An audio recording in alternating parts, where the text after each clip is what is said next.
Hamas के chief Ismail हानिया के मारे जाने के बाद ईरान और इजराइल के बीच एक बड़ी जंग की आशंका है। इतना ही नहीं, पश्चिम की कुछ खुफिया एजेंसियों ने तो जंग की तारीख का ऐलान भी कर दिया है। ऐसे में अगर ये जंग हुई तो इस पे भारत पर क्या असर पड़ेगा और ये जो जंग है ये क्या मोड़ ले सकती है, इन सभी बातों को जानेंगे आज हमारे एक्सपर्ट संदीप त्रिपाठी जी से। संदीप जी, आपका बहुत बहुत स्वागत है। थैंक यू सर, मेरा सबसे पहला सवाल ये है कि जो ईरान और इजराइल की जो दुश्मनी है ये इतनी बढ़ क्यों गई है? देखिए, ईरान इजराइल का जो कन्फ्लिक्ट है वो इसलिए बढ़ा क्योंकि ये 7 अक्टूबर में जो हमास अटैक करता है इजराइल पर, और अटैक कौन करता है? हमास करता है। और हमास, हूती, हिजबुल्लाह, ये ईरान के बैक्ड फोर्सेस हैं जिसे हम एग्जिस्टेंस ऑफ रेजिस्टेंस कहते हैं। सो एक्सिस ऑफ रेजिस्टेंस के ये तीनों पार्ट हैं।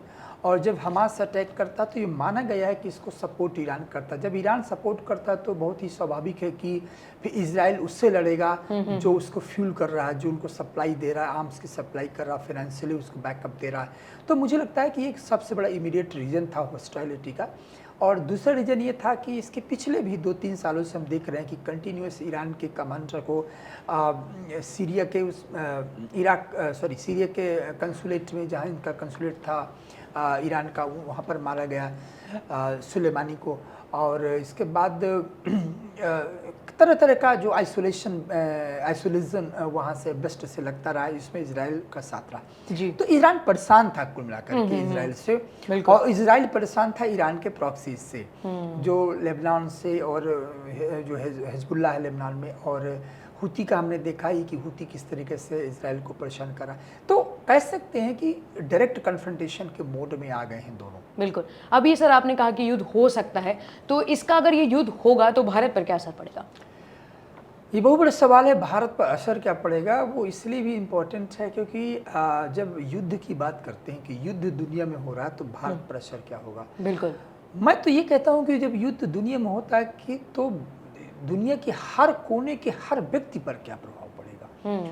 भारत तो एक ही है क्योंकि दोनों के साथ हमारे अच्छे संबंध हैं, इजराइल के साथ अच्छे संबंध, ईरान के साथ संबंध है। तो मोटा मोटी तो ये देखें कि यदि मैं ईरान की पहले बात कर लें कि ईरान के साथ क्या, ईरान यदि दोनों युद्ध कन्फ्रंटेशन डायरेक्ट वॉर होता है तो ईरान और भारत के संबंध में क्या असर पड़ेगा ये देख लेते हैं। एक्चुअली आपको मालूम है कि इधर हमने देखा कि जिस प्रकार से यूएस ईरान पर सैंक्शन लगाया तो हमने क्रूड ऑयल को ईरान से थोड़ा लेना कम किया, और बल्कि ये क्रूड ऑयल हमारे सऊदी अरब से, इराक से, यूएई से आया। और इस समय तो हमें सबको मालूम है कि इस समय सबसे टॉप सप्लायर क्रूड ऑयल का रशिया है जी। लेकिन ईरान का जो रोल है जियो स्ट्रेटेजिकल पॉइंट ऑफ व्यू से वो है कनेक्टिविटी को लेकर के। बिल्कुल। और हिस्टोरिकल हमारे और कल्चरल लिंक्स, सिविलाइजेशनल लिंक्स वो तो बहुत हाई रहे हैं, उससे मेंटेन करते रहे दोनों देशों का कल्चरल लिंक्स रहा। लेकिन ये जियोपॉलिटिकली देखा जाए तो कनेक्टिविटी बहुत बड़ा इशू है। और वो इसलिए इशू है कनेक्टिविटी का क्योंकि अभी हमारे ईरान के साथ 10 इयर्स का एग्रीमेंट हुआ है चाबहार पोर्ट को लेकर। बिल्कुल। और चाबहार पोर्ट को लेकर मैं हमेशा कहता हूँ कि it is just gateway for India to Central Asia. Central Asia के लिए ये मुख्य द्वार है। सेंट्रल एशिया तक हमें पहुंचने के लिए हमें एक बहुत अच्छा एक्सेस देता है चाबहार पोर्ट। बिल्कुल। और उधर अफगानिस्तान जाने के लिए दैट मीन्स कि ये बाईपास करता है पाकिस्तान को, तो पाकिस्तान पर हमारी डिपेंडेंसी एकदम जीरो हो जाती है क्योंकि इसके पहले हमें अफगानिस्तान जाना तो पाकिस्तान, हमें सेंट्रल एशिया जाना है तो कहीं ना कहीं पाकिस्तान को एक ये है बाईपास करना। दूसरा ये है कि जो चाबहार पोर्ट है ये ग्वादर पोर्ट से बहुत ही इसकी ज़्यादा दूरी नहीं है जी। ठीक है। तो यहाँ से क्या है कि जब ग्वादर पोर्ट पे जब चाइना बैठा हुआ है तो हम क्या है, हम चाबहार पोर्ट पर पहुँच गए जी। तो स्ट्रेटेजिकली इसका रोल इसलिए इम्पोर्टेंट हो जाता है क्योंकि हमें ये पूरी तरह से कनेक्टिविटी देता है सेंट्रल एशिया। और सेंट्रल एशिया भारत के लिए इसलिए महत्वपूर्ण है क्योंकि वो भी ऑयल रिच रीजन है। बिल्कुल। तो इसलिए भारत के लिए महत्वपूर्ण है। तो पहला हो गया आपका चाबहार पोर्ट। सेकेंड हो गया INST, international north south corridor. ये भी जो प्रोजेक्ट इसलिए इम्पोर्टेंट है क्योंकि हमने देखा कि रशिया यूक्रेन के वॉर के बाद रशिया इंडिया का टॉप मोस्ट ऑयल सप्लायर बना। और यदि इस INSTC के थ्रू हमें हमारा जो शॉर्टेज है, डिस्टेंस का शॉर्टेज है, उसका रेवेन्यू जो लगता है ट्रांसपोर्टेशन का वो भी उससे कम होगा और सीधे हमारा रशिया तक एक्सेस होगा। तो कहीं ना कहीं INSTC में जो कहते हैं इंटरनेशनल नॉर्थ साउथ कॉरिडोर और चाबहार पोर्ट के कॉन्टेक्स्ट में देखा जाए तो ईरान बहुत ही इम्पोर्टेंट है। यदि युद्ध होता है और ईरान डिस्टेबलाइज होता है तो भारत के ये प्रोजेक्ट जो है कहीं ना कहीं डिरेल होंगे, कहीं ना कहीं इन पर प्रश्न चिन्ह होगा या कह सकते हैं कि पूरी तरह से डिस्ट्रप्शन हो जाएगा। बिल्कुल सर, मेरा इसी से जुड़ा एक सवाल था, जैसे आपने बताया कि क्या क्या असर पड़ेगा भारत पे। ऐसा माना जा रहा है कि अगर ये युद्ध होता है तो एनर्जी क्राइसिस हो सकते हैं, ये कितना सही है? जी समृद्धि जी, एनर्जी क्राइसिस की आपने बात की तो भारत के लिए ये क्राइसिस बहुत महत्वपूर्ण है क्योंकि ऑलरेडी रशिया यूक्रेन वॉर जब स्टार्ट हुआ तो हमने देखा कि फ्यूल, फर्टिलाइजर और फूड का क्राइसिस पूरी दुनिया में हुआ। बिल्कुल। और भारत एक ऐसा देश है जो 85% क्रूड ऑयल को इंपोर्ट करता है। दैट मीन्स हमारा मैक्सिमाइजेशन ऑफ डिपेंडेंसी बहुत ज़्यादा है। फर्स्ट। सेकेंड ये है कि इंडिया दुनिया का third top crude oil consumer है। हम जो कंज्यूमर हमारा है, कंजप्शन जो कैपेसिटी है, हम उस पर थर्ड प्लेस में आते हैं क्रूड ऑयल को।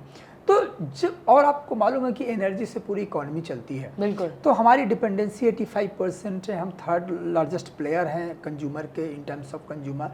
तो वहाँ पर मिडिल ईस्ट में स्टेबिलिटी बहुत इंपॉर्टेंट हो जाती है भारत के लिए, क्योंकि ऑलरेडी रशिया पर आप बहुत भरोसा नहीं कर सकते in terms of Russia has already involve in the war. बिल्कुल। तो जो कंट्री वॉर में इन्वॉल्व है तो वहाँ पर आप ये नहीं कह सकते हैं कि अभी हो सकता है कि रशिया टॉप सप्लायर है, कोई और प्रॉब्लम हो जाए तो जैसे कि हमने देखा कि वेस्ट हमेशा इंडिया को बोलता रहा कि आप किससे ऑयल ले रहे हैं, सैंक्शन की कोशिश किया, आइसोलेट करने की कोशिश किया, लेकिन इंडिया कंटिन्यू रखा।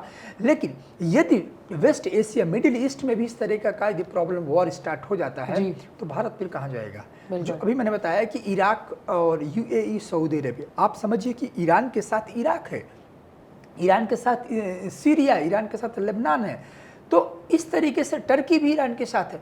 तो आप कहिए कि जब मिडिल ईस्ट में इस तरह की कन्फ्रंटेशन डायरेक्ट वॉर होता है तो पूरा का पूरा मिडिल ईस्ट में जो ऑयल क्राइसिस आएगी, और इस ऑयल क्राइसिस से यदि भारत की बात करूं तो हमारे महंगाई बढ़ जाएगी, हमारे यहाँ पर ऑयल क्राइसिस आ जाएगी, जिससे कि पूरे भारत की इकॉनमी पर बहुत सेटबैक होगा। तो मुझे लगता है कि प्रत्यक्ष तौर से भारत इसलिए डीस्केलेट करने की पूरी कोशिश कर रहा है।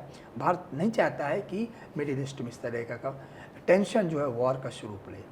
अब सर बात हो रही है जंग की, कि जंग हो सकती है, लेकिन ऐसा पढ़ा गया है और हमने कई जगह सुना है कि पहले ईरान और इजराइल दोस्त हुआ करते थे, ऐसा भी कुछ है? जियोपॉलिटिक्स में मैं हमेशा कहता हूँ कि जो आज दोस्त हैं कल वो दुश्मन हो जाएंगे, जो कल दुश्मन है वो आज दोस्त हो जाएंगे।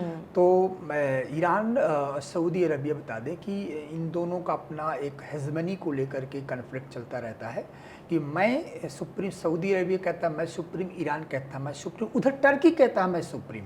तो एक आपस में यहाँ पर सुपरमेशी को लेकर के जंग चलती रहती है। और सऊदी अरब को सपोर्ट करता रहा USA, ठीक है। और मुझे लगता है कि इनिशियली जो है जब 1948 और 1967 का जो वॉर होता है तो वहाँ पर ईरान का बहुत ज़्यादा रोल नहीं होता, वहाँ पर जॉर्डन होता है, इजिप्ट होता है, इधर आपका सऊदी अरब तो डायरेक्ट इन्वॉल्वमेंट नहीं था। स्पेशली मैं यदि जॉर्डन की बात करूँ, इजिप्ट की बात करूँ, टर्की की बात करूँ, तो ये कंट्री इन्वॉल्वमेंट होते हैं शुरू में, तो आप कह सकते हैं। लेकिन आज के कॉन्टेक्स्ट में देखें तो फिर पूरी से कन्फ्रंटेशन, तो दोस्ती दुश्मनी ये सब, हित यदि मिलते हैं तो दोस्त हो जाते हैं, हित टकराते हैं तो दुश्मन में चेंज हो जाते हैं। बिल्कुल सर, आपने इतनी अच्छी जानकारी दी, आपका बहुत बहुत धन्यवाद। Thank you. ऐसी और जानकारी के लिए और देश और दुनिया की तमाम खबरों के लिए देखते रहें India.com।